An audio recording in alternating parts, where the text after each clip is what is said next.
So welcome back to our second moving average strategy video and lesson. And now we will take a look at a short moving average system. For that, we again just create our charts. We go to Insert, Indicators, Moving Average, and this time we will use two moving averages with a 20 period. The MA method is simple as well. And first we will going to use one and apply to high. Very important. Let's make it a little bit thinner. And then we will do the same. We go to Indicators, Moving Average, 20 period, simple. But this time we're going to apply to a low.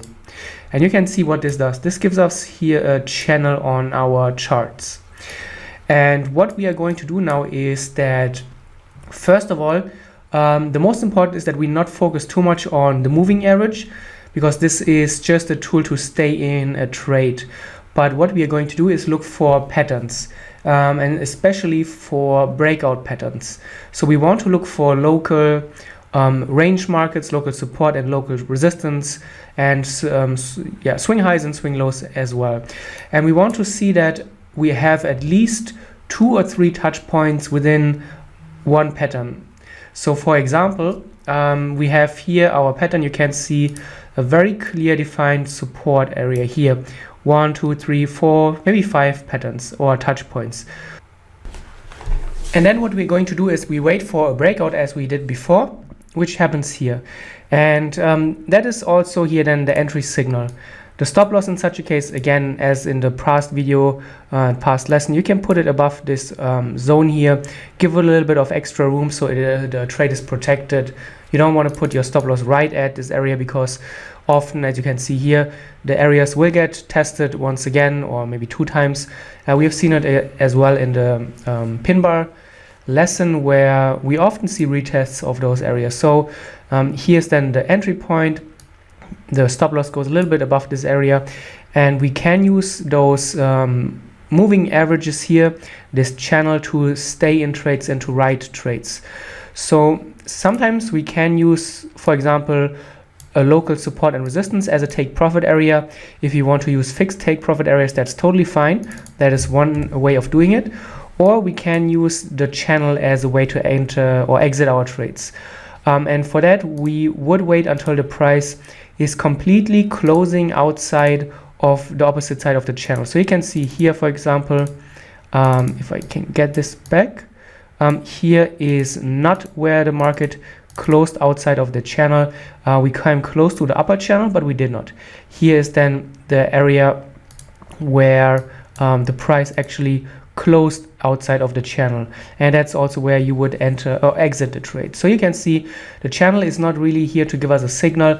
We can use it as a confluence. You can see that when a channel will be breached, the channel will already be a little bit wider, whereas when you have a good trending market, the channel will generally be a little bit thinner. Then we can just follow the price, and you can see what we are going to do is we look for a breakout, or we will look first for a pattern. This can also be a triangle, this can be a double top or a triple top, this can be a head and shoulders. And here we have a triple bottom, and you can see obviously it does not get broken. To the upside, you can see we have something very beautiful here, 2 local highs, and then we even have more confluence, so that's quite good. Then we break above that here. You can see here again, this is where a potential entry could be. Then here you would place your stop loss below this zone, and then you write this trade. Again, if you want to use fixed take profit orders, then you would use a previous swing high and low. In this case, you probably would have missed it a little bit. Or if you want to use the channels as a way to enter or exit trades, you wait here. This candle is then breaking outside of the moving average to the opposite side, and that is then where you would get your trade exit. So you can see a nice little profit here. Good way to write the trends. And the most important is that always look for a well-defined range and a well-defined pattern. You will not often, or you will not always get a breakout that is also tradable. So here you can see we have a 1 point here, 2 points here, nothing really happens. We have a swing point here, but then here we don't have any confluence, and that's a market where we are not going to do anything. Again, we will take a look later at a concept called market selection, and this will help us identify the best markets and the best setups every week. So don't worry if you cannot get a trade on the same pair or every week. There are many Forex pairs, as you can see here in this list. We have plenty of opportunity in the markets. Then we look for where do we get the next pattern. We can just follow the market here, only one touch point. Here nothing happens, but here then to the downside we see here, okay, nice, that looks quite nice. We have at least 2 touch points, that is what we need. Then we see here a breakout. If this looks too strong for you, sometimes people get scared if the market is dropping so fast. They don't really like to enter because they expect a bounce, and it often happens. Then that's totally fine. You can see we have 2 more entry signals. Here is the pin bar rejection at the previous highs, a very nice retest, or even you can wait until price makes a new low, breaks lower, and then you get in as well. Where do you get out? Again, here is then where the market breaks above the moving average. The moving average has already widened at this point, and you can see we already moved into this area. So if you want to use a hard take profit order, sometimes that is also working quite nicely. So again, you can see there are many options how you can trade such a signal. Again, nothing is black and white. There are many ways how you can approach the market. I give you a few ideas how you could do that, and then it's up to you how you choose to do it.